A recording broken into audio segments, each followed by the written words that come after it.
хабарҳои иқтисодӣ имрӯз 11 октябр дар Паём ТВ. сармоягузорон намояндагони ширкатҳои олмонӣ дар як чорабинии вижае ки аз ҷониби сафорати Тоҷикистон дар Олмон ва Ассотсиатсияи федералии рушди иқтисод ва савдои хориҷӣ баргузор гардид, ширкат карданд. иштирокчиён бо иқтидори иқтисодӣ ва имкониятҳои Тоҷикистон ба хусус дар соҳаҳои саноат, кишоварзӣ, энергетика, хизматрасонӣ, сайёҳӣ, логистика ва ғайра шинос шуданд. тавре аз Департаменти иттилооти Вазорати корҳои хориҷии Ҷумҳурии Тоҷикистон хабар доданд, таваҷҷӯҳи иштирокдорон инчунин ба лоиҳаҳое ки дар соҳаҳои гуногун амалӣ мешаванд ҷалб карда шуданд. Илова бар ин диққати иштирокдорон ба низомҳои ҳифзи сармоягузорӣ дар Тоҷикистон ҷалб шуд. раҳбари сандуқи байналмилалии пул ва бонки ҷаҳонӣ аз афзоиши рискҳои таназзули ҷаҳонӣ дар пасманзари коҳиши рушди иқтисодҳои пешрафта, таворрум ва афзоиши мизони фоизии рекордӣ ҳушдор доданд.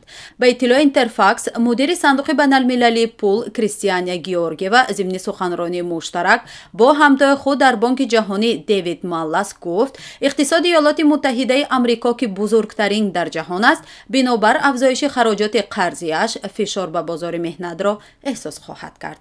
сандуқи байналмилалии пул тахмин мезанад ки кишварҳое ки тақрибан 3/1 маҷмӯи маҳсулоти дохилии ҷаҳонро ташкил медиҳанд, дар соли ҷорӣ ва оянда ба ҳадди ақал ба 50% таназзули иқтисодӣ рӯбарӯ мешаванд. тибқи гузориши Bloomberg, то охири соли 2026 иқтисоди ҷаҳонӣ тақрибан $4 триллион аз даст медиҳад. раҳбари Бонки ҷаҳонӣ аз хатари воқеии таназзули ҷаҳонӣ дар соли оянда ҳушдор дода, таъкид кардааст ки қувват гирифтани доллар ба асъори кишварҳои рӯ ба тараққӣ ба афзоиши қарзи давлатии онҳо таъсири манфӣ мерасонад. дар ҳамин ҳол сарони сандуқи байналмилалии пул ва Бонки ҷаҳонӣ дар сатҳи феълӣ нигоҳ доштани таворрумро ғайри қобили қабул дониста, аз бонкҳои марказии ҷаҳон даъват карданд ки аз талошҳо барои коҳиши афзоиши қимати истеъмолӣ даст накашанд. нархи арз.